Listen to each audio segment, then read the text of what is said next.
নির্বাচনের যে সার্বিক পরিস্থিতি আমি দেখছি, প্রশাসন যদি 18 সালের মতো কাজ করে এই নির্বাচন সুষ্ঠু হবার কোনো কারণ নাই। আমি নির্বাচন কমিশনের দৃষ্টি আকর্ষণ করছি এবং বিনীতভাবে আমি নির্বাচন কমিশনকে বলবো, ব্রাহ্মণবাড়িয়া 2 এর ব্যাপারে আমি একজন স্বতন্ত্র প্রার্থী, একজন আইনজীবী এবং একজন সাবেক সংসদ সদস্য হিসেবে আপনাদের কাছে অনুরোধ করব, ডিসি সাহেব কোন এখতিয়ার বলে আমাকে সশরীরে উপস্থিত হতে বললেন এবং না হলে তিনি যে ব্যবস্থা নেবেন এই কথাটি তিনি বললেন, এই ব্যাপারে নির্বাচন কমিশন আসলে কি ব্যবস্থা নেবে। কারণ যেহেতু ডিসি এসপি প্রশাসন এখন পুরোপুরি নির্বাচন কমিশনের অধীনে, আমি নির্বাচন কমিশনের কাছে বিনীতভাবে একজন স্বতন্ত্র প্রার্থী হিসেবে প্রশ্নটি রাখছি।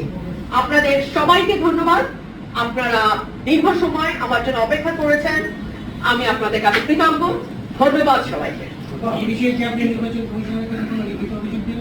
আমি মাত্রই বিষয়টি দেখলাম, দেখে আমি ভাবলাম যে আগে আমার প্রেসকে জানানো উচিত, কারণ আমি এখন দেখতে পাচ্ছি সবকিছুই ফেসবুকে হচ্ছে, ট্রায়ালও ফেসবুকে হচ্ছে, জাজমেন্টও ফেসবুকে দেওয়া হচ্ছে, বিচারের জন্য তলবও ফেসবুকে হচ্ছে। তো তাই ভাবলাম গণমাধ্যমকে আগে বিষয়টি জানাই। আমি আমার বক্তব্য বলে দিয়েছি। আপনি বলছিলেন যে একটা ঘটনায় 3টি ক্রান্তি কিংবা আপনাদের কাছে ব্যবস্থা নেওয়া হয়েছে, আপনি কি এই বিষয়টি কমিশনকে জানিয়েছেন কিনা? একটা বিষয়। আর আরেকটি বিষয় হচ্ছে যে আপনার যে দীর্ঘ বক্তব্য আমরা শুনছিলাম, এটা কি নির্বাচন থেকে আপনাকে সরে দেওয়ার কোন ষড়যন্ত্র কিনা, এই বিষয়টি আপনার কাছে একটু জানবো। আরেকটি বিষয় হচ্ছে আপনি যে ভোট প্রার্থীর বিরুদ্ধে বলছিলেন, তার বিরুদ্ধে কেন ব্যবস্থা নেওয়া হচ্ছে না, এই বিষয়টি কর্মকর্তা নিশ্চয়ই আপনি লিখিত করে বলছেন, আজকে তার সাথে দেখাও করেছেন, এই বিষয়গুলো ব্যবস্থা নিচ্ছেন না হয়তো জানতে চেয়েছিলেন কিনা, আমি বিষয়টা জানতে ছিলাম। প্রথম প্রশ্নটা ছিল আবার একটু বলেন। একটা ঘটনায় 3টা, একটা করে আসি। একটা ঘটনায় 3টা বিচার। যেহেতু ডিসি সাহেবের এই চিঠি ফেসবুকে আমি কাল রাতে দেখেছি, আমি আজকে ডিসি সাহেবের অফিসে গিয়েছি, আমি প্রতীক বরাতের পর এই বিষয়টি লিখিতভাবে এটা নিয়ে আমি নির্বাচন কমিশনকে নিশ্চয়ই অবহিত করব।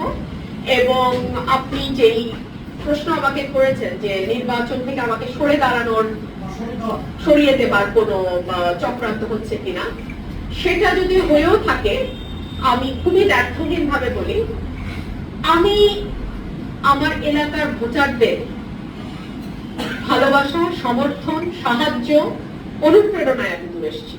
আমি তাদেরকে ছেড়ে কোনো অবস্থাতেই যাব না এবং নির্বাচনের মাঠে আমি আছি এবং শেষ দিন পর্যন্ত ইনশাআল্লাহ যদি আমার মৃত্যু না হয় আমি নির্বাচনের মাঠে থাকবো। আর ব্যবস্থা নেওয়ার ব্যাপারে হ্যাঁ, আমি আজকে ডিসি মহোদয়কে প্রশ্ন করেছি এবং আমি 1.5 ঘন্টা আমার অফিসে বসেছিলাম শুধু একটা ছোট্ট তথ্য পাওয়ার জন্য যে কত টাকা জরিমানা করা হয়েছে। এই তথ্য আমি 1.5 ঘন্টায় পাই নাই, সম্ভবত 1 টাকাও জরিমানা করা হয় নাই।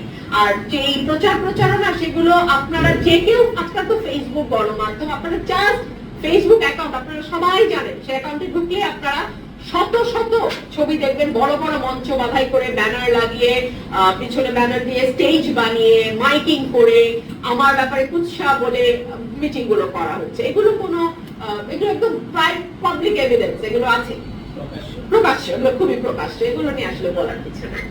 আপনাকে যে জরিমানাটা করা হয়েছে তারা বলছে আপনি আধুনিক অবলম্বন করেছেন। আমি যদি একটু চাইলে কি আছে আমি কেন অবলম্বন করেছি, একটা অর্থ দিত। আপনি যদি বলেছেন যে আমরা বললে আপনার সে বেরোতে পারবে না, ভবিষ্যতে যদি যায় সেটাকে আপনি আসলে উল্টো মনে করেন। আমি বলছি আসলে ভাই বলছি, কোন নিবন্ধিত রাজনৈতিক দল কিংবা তৎপক্ষের মনোনীত ব্যক্তি বা স্বতন্ত্র প্রার্থী তাদের পক্ষে কোনো ব্যক্তি ভোট গ্রহণের জন্য নির্ধারিত দিনের 3 সপ্তাহ সময়ের পূর্বে কোন প্রকার নির্বাচনী প্রচার শুরু করতে পারবেন না এবং ভোট গ্রহণ শুরু হওয়ার পূর্ববর্তী 48 ঘন্টা পূর্বে নির্বাচন প্রচারণা সমাপ্ত করবেন। নির্বাচন প্রচারণা বলতে যেটা বোঝায় সেটা কিন্তু আমি করছি না, একদম না। আমি বৈঠক করছি, ছোট ছোট উঠান বৈঠক করছি। সেই উঠান বৈঠকে যদি মানুষ উপচে পড়ে, এটা তো আমার হাত থাকে না। মানুষ চলে আসে এবং আমাকে আমার ব্যাপারে বলা হয় যে উনি একটা ছোট্ট কথা সভা করতে গেলে দেখা যায় সেখানে কয়েকশো মানুষ হয়ে গেছে। এটার উপরে তো আসলে কারো কন্ট্রোল থাকে না। তবে সভা বলতে কি বোঝায়? বড় মঞ্চ হবে, ব্যানার থাকবে, সাউন্ড সিস্টেম হবে, মাইক ব্যবহার করা হবে, এর কোনোটাই আমার কোনো সভায় হয়নি। আর আপনি যেটা বলেছেন, আমি যেটা আপনার যে প্রশ্নটা যে আমি না বলে এখান থেকে যেতে পারবেন না, আমি বলেছি যে আপনি আমার সঙ্গে যে আচরণটি করছেন এবং আমি বারবার আপনাকে প্রশ্ন করছি যে আমি কোন ধারা বা কিভাবে লঙ্ঘনটা হলো, কারণ আমি তো কোনো সভা বলতে যাওয়া তো করছি না, এখানে নির্বাচনী সভা বলা আছে 18-তে, আমি তো সেটা করছি না, তো তাহলে কিভাবে এটা হলো, উনি কোনো জবাব দিতে পারছে না। তো তখন আমি বলেছি যে দেখুন, এই যে মানুষজন এরা যদি এখন খেপে যায়, আমার তো কোনো কন্ট্রোল থাকবে না, আপনি যেতে পারবেন না এখান থেকে।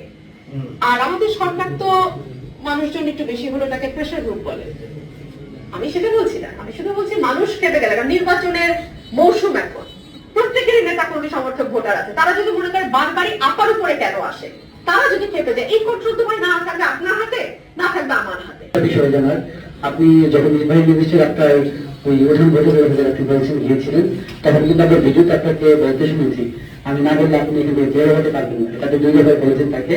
তো এটা আপনার বলাটা কতটুকু যৌক্তিক হবে একটা বিষয়।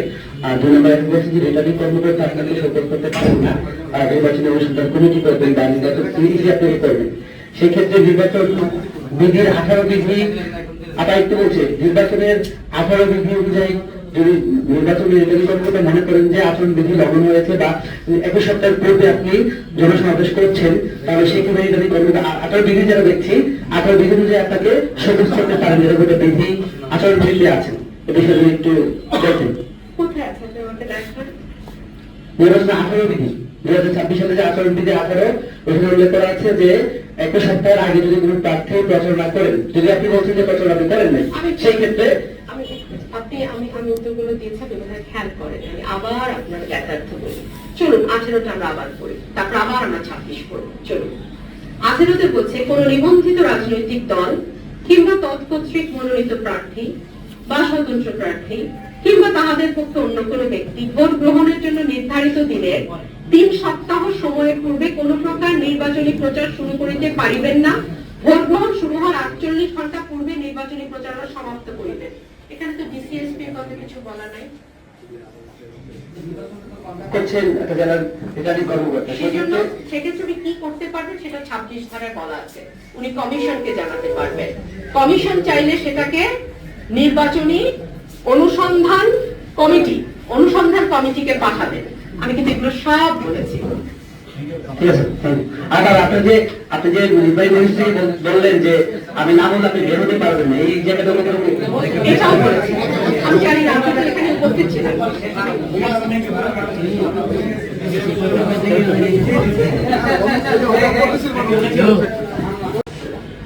কারণ মানুষ কিন্তু এখন আর ভোট কারচুপি, আগের রাতে সিল, কাগজ বাক্স ভরে রাখা,